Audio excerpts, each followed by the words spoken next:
I've been busy this week, so every day at lunchtime while I'm at work or after work, I went and got something nearly every day for the truck build. So the first thing I got was these wheels right here. I forget what year model it was, but an Explorer.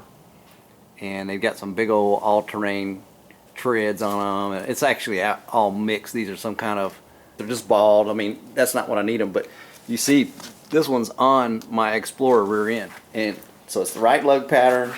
Gonna work fine. It clears my disc brakes barely because it's a 15, and I think most of the time you run a 15 or bigger on these. So I'll put the other one on and get this rear end finally underneath my frame over here and get this the 9.0 out of here, the 9-inch, and the big other 515 pattern here. The other thing I got was a brake, and I've got it laying here crooked, but it's a 30-inch bending brake for sheet metal, and I got that at Harbor Freight, our friend Harbor Freight. And the reason I got it was I have to make this piece here and some other pieces that have bends in them. You notice it goes from nothing here up to about a 1/4 inch or maybe even a little bit bigger, 5/16 ledge, and it actually turns a little. I won't be able to turn it like this. It'll just be a square right here in this corner, but that's fine. And then I can weld it back in like this. So I'll make this piece. So I needed a bender. Third thing I got was I got some metal. And the place I got the metal at, I had to buy a 4x8 sheet. It wasn't horrible. It was $44 and some change, but I had to get the whole sheet. So I've got some great 18 gauge metal here. So let's get started. First thing I want to do is get my air hoses up here from the shop for my compressor, and I'm going to bust off these nuts on the springs, and then I'm going to go ahead and use my jack, lift this thing up, get this rear end out, put that rear end under, and let's see how it looks. Let's get started.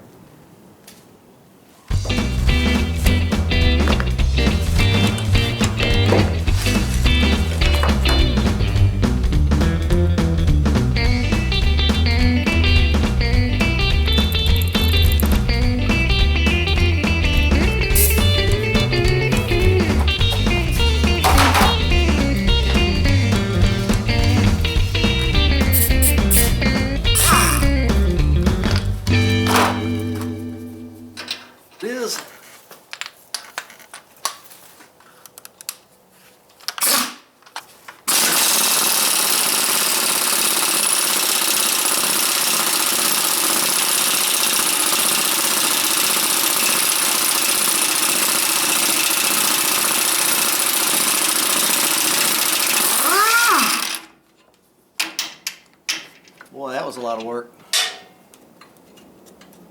I think I'm going to hit those things with some penetrating oil.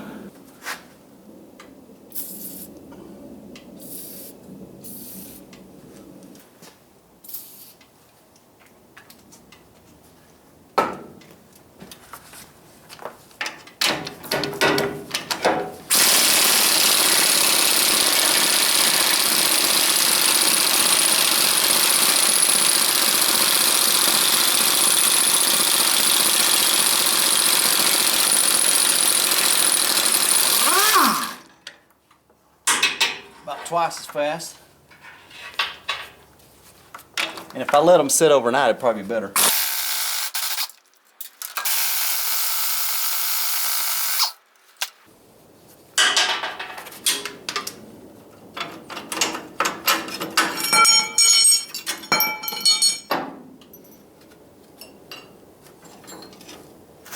This may have a little extra bracket underneath the helper spring.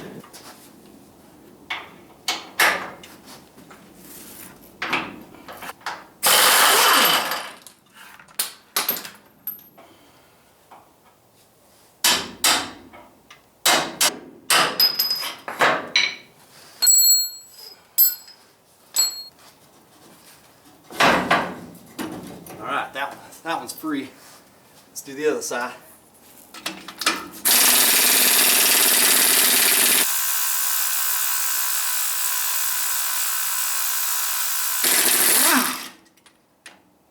Look at that smoke. Think that nut was hard to get off? Dang. That's putting some heat on there. Those have been on there a long time.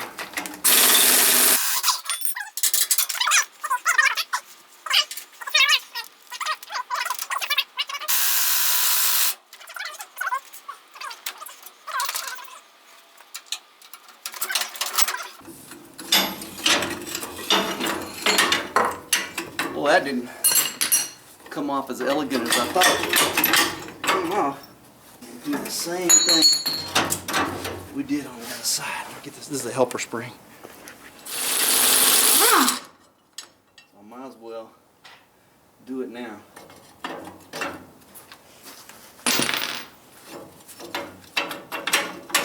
There's a little bit of outward spring on these U-bolts, and they try to hold on kind of to that plate right there because of that pressure. There we go. Alright. Yeah, wasn't on there hard. Now I'll do the same thing over here I did over there, which is just use this punch and drive them out. Drive that front bolt out. There we go.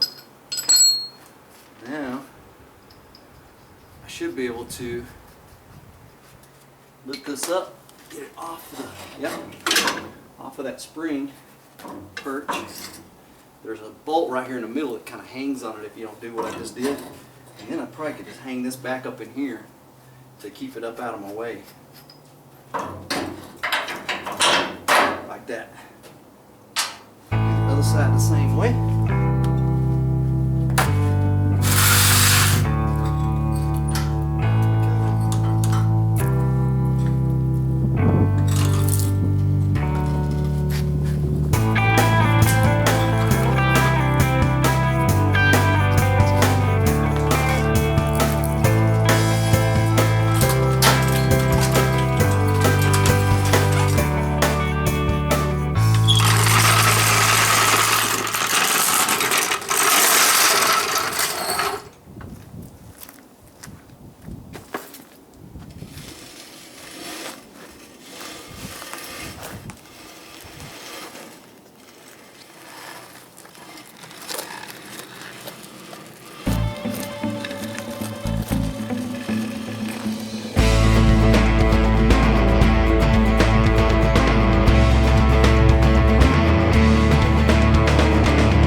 Here's the situation.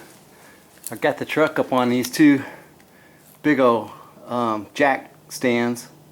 I've got the front of the spring just on a little pin, and the old rear end's gone. So the whole back of the truck's just kind of up in the air right now. My seat's out here because I'm working on the cab.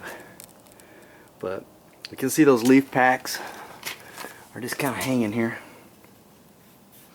You know, we'll probably take those all the way apart and sandblast each leaf.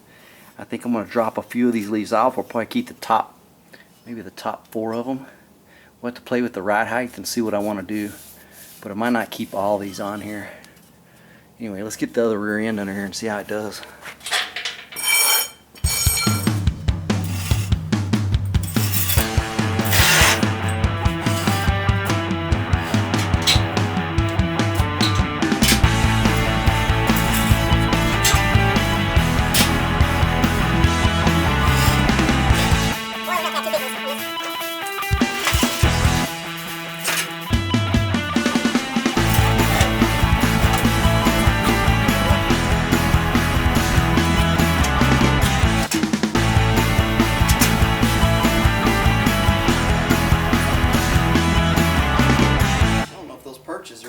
Same distance. I thought they were.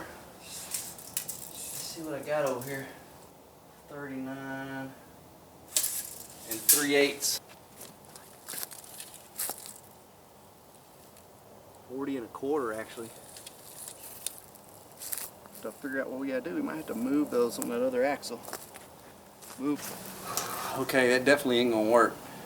It's 39 3/8 between the center of the perches on that axle, and 40 1/4 out there, so 7/8 of an inch narrower on this rear end on 8.8. So I don't think that's going to work. Let me go do some research and see what you guys on the web are doing. So we put this thing to bed last night, and several of the guys answered to my question about what are they doing about this 8.8 rear end and how it's a little bit narrower than the old 9-inch. And there's a couple options we can go with. One is just pull the springs in slightly and just go ahead and hook them up the way it is. The other option is going to be to take in that pad that's on there that sits on the actual spring. There's a hole under that that's indexing in the spring bolt, and go. The thing you would do is you would go outboard just a little bit and drill another hole that would fit that bolt head, and that way you could move that spring out just a little bit on the perch and line it back up just 3/8 of an inch. You'd kind of overlap a little on the perch on this side and be kind of even with it, or a little bit inside of the perch on the inside. But that's another option I might look at. The other way is just to cut the spring perches off of the axle, which we know about, and then you can move them 3/8 of an inch and re-weld them. I think that's a lot of trouble for 3/8 of an inch, so I'll leave that to the last option. All right, so what I did was I went on Rock Auto, and the other thing was the U-bolts for this axle need to be on the inside diameter of the U, need to be 3 1/4 inches, and on the old 9-inch over there they were 3 1/8. So these U-bolts they're 3 1/8 exactly, and it's really tight trying to push them down over that axle. I feel like if I did it, it would put a strain on that bolt, and then when I squeezed them on the other side, because they'd splay out, it'd put more stress on the bolt, and then I'd tighten them down. So I just kind of don't want to use them. I don't feel good about that. So I got on Rock Auto and I found the original U-bolts that fit this the Explorer rear end for the Explorer, and I'm going to use those. And so I ordered them like $6.95 a piece. I ordered 4 of them. That comes with the bolts, the nuts, and the lock washers. Overnight, man, it dropped. Yesterday was about 80 degrees and it was awesome weather on Saturday. Now here it is Sunday, and we got up this morning and we had a 47-degree drop overnight. I mean, those clouds that you saw in the interlude there, they all blew over and cleared up, and it got super clear, and so all of our heat just left us. But I had the heater on here first thing in the morning, kind of got the garage warmed back up, just took some of the temp off, and now it's about up to 38 or 40 degrees, so we should be good. The sun's out. Let's get to hitting some of that sheet metal. All right, before I've actually bent some sheet metal, I just can't stand it anymore. I don't know if it's just me or the way all of us are that work on these trucks, but I'm going to get the sway bar off that rear end and go ahead and rotate it forward and look underneath it where I could maybe move those, maybe make ovals out of those holes on the bottom so that I can have some adjustability left to right. Or like they were saying, just go over and drill the same size hole and let them overlap, so I'd have kind of like a snowman and I could come over into the second hole. I just can't stand it, so I'm going to work on that. That way when I get the U-bolts, I can just hook the sucker up. So let's get on it.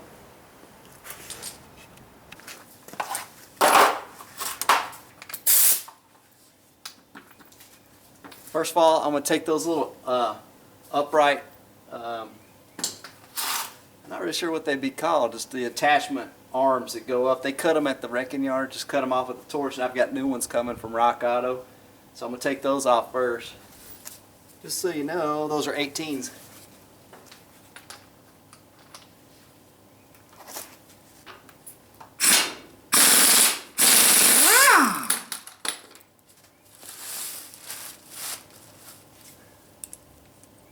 I guess I can keep that nut right there in case I ever need one.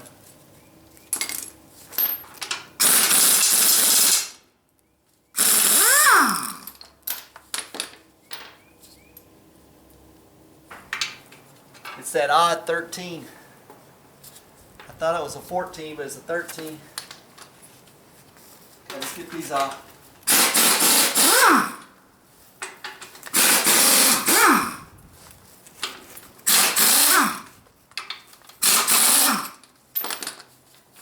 That's easy.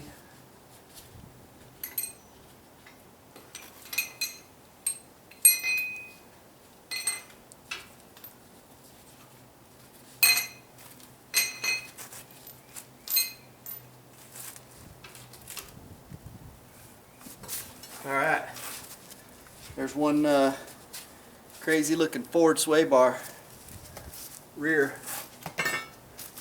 Yeah, so I rotated, I just flipped it forward where the pinion's pointing back, and I can see these spring perches right here. What we need to do is, if you'll remember, it's only really 3/8 of an inch on both sides that we're off. So I think I'm gonna, well, it's 3/8 and a 1/16, but who's counting? What I'm gonna do is I'm gonna get on here and measure 3/8 over. So if you measure, I mean, this hole is a 5/8 hole already. So if I measure over 3/8, I'm just barely, 1/16 over. So really I need the center of that bolt head to be kind of the center of the edge of this hole on the outside. So I think I've got a solution for this. I've got a hole saw. It's bi-metal, so it'll cut through metal. And I'm going to make a jig where I can sit on top of here, and that hole saw will start boring down over that way half a hole. And let's see if it'll work.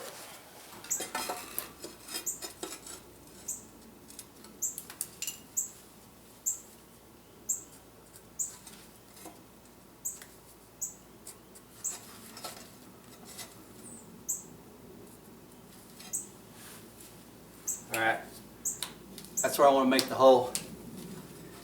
And that way I'll be able to, this is a piece of 1/8 inch steel, I'll be able to C-clamp this down right here and use it as my pattern for going down. Now, to get the hole in this piece of metal, all I use is this. It's got a centering bit in it. I'm going to go here. I can't use the centering bit here, it'll fall off the edge of that other hole.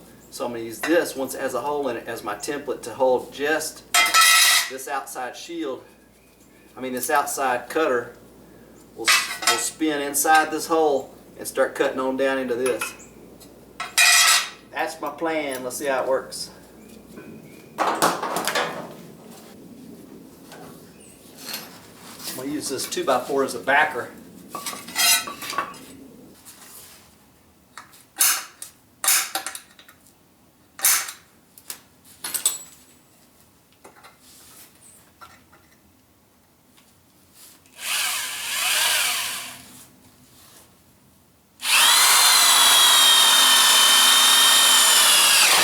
Okay, now I'm through with the center drill bit. I'm going to go ahead with the outside now.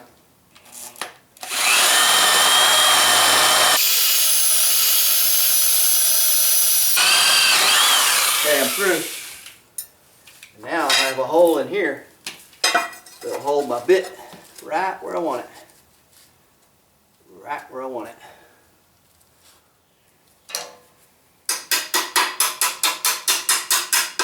I definitely want it straight front to back, because that's going to make a difference.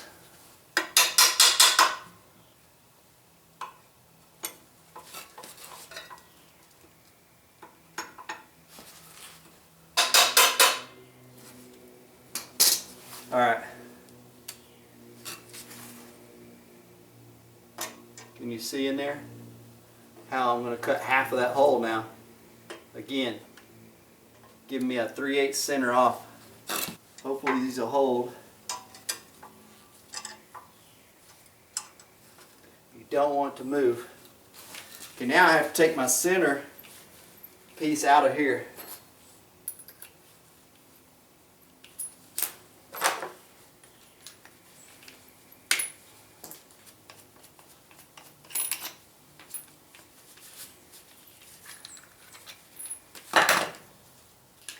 So we'll take the center bit out.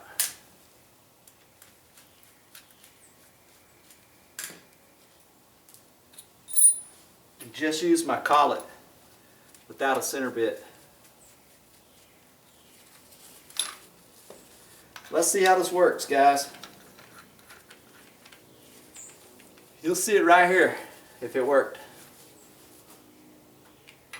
Alright, I'm down in that same hole. It's a little watered out. It's actually not perfect.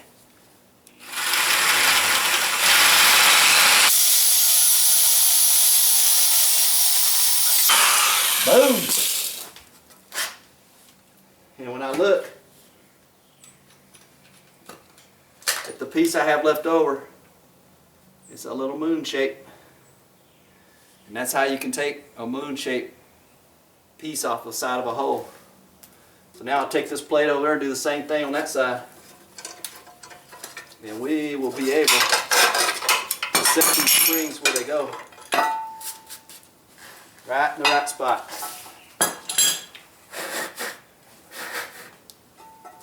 That's how you do it. Alright, I'm going to push the rear end over and we'll do the other side.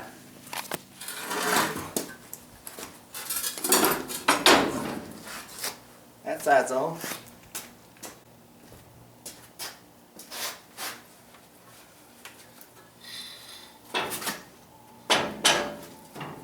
Yeah, that's a lot better.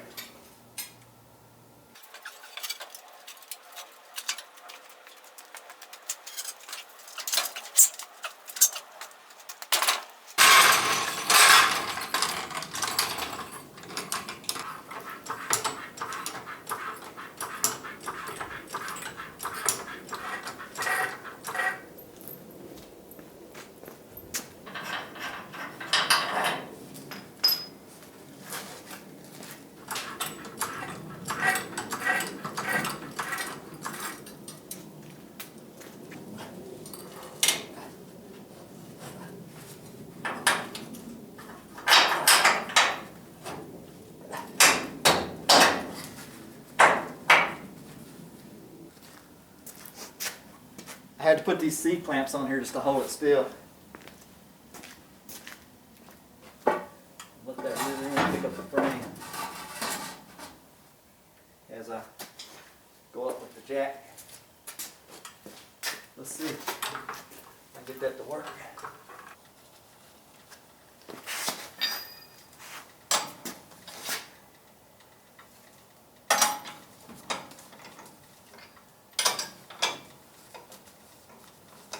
Now, there's zero load on the front, okay? There's no engine, no front clip, hood, fenders, inner fenders, all of that. Radiator full of liquid, all that. So I have no compression on those front springs, and they are the Police Interceptor stiff springs. So let's come back here. Now take a look. The cab is slightly down in the back. If you just look at the rocker. The rockers on it. But again, compress the front springs an inch or two. It'll be sitting pretty nice. And then we'll put the bed on, which will add some weight in the back. But I would say we're pretty close. We're pretty close to what I want. So those wheels and tires are not, again, what I'm going to use, but the overall height might not be far off because I'm going to be doing 20-inch wheels on the back with street tires. So it might not be too far off as far as the overall height right there. I'll measure those and see what they are. So getting the frame down kind of level now. It was just jacked up. And I'll wrap up the U-bolt situation in the next video as well. Okay, now look down on this. Remember how we moved those? We were able to cut a little extra hole in that. And that's how much off they are. It's not bad. And I already looked in you can see where the bands are right here for those U-bolts. They're going to be fine. They're way out there. So everything should work fine just like this. Now one thing I did notice is the pinion angle is kicked up in there. It's kind of hard to tell with that 2x right there, but it's kicked up. It's not 9 degrees from the ground. So I think that's when you guys are saying we're putting a pinion shim right in here, a 15 degree or something like that. I'll have to get back online and see what you guys were recommending for this. But I can already tell by looking at that rear end pinion, it's sticking up too high. It needs to be lowered down. But I may wait on that until I get everything together and the drive shaft in it and everything. Then I can take a look and see if I need to twist it a little.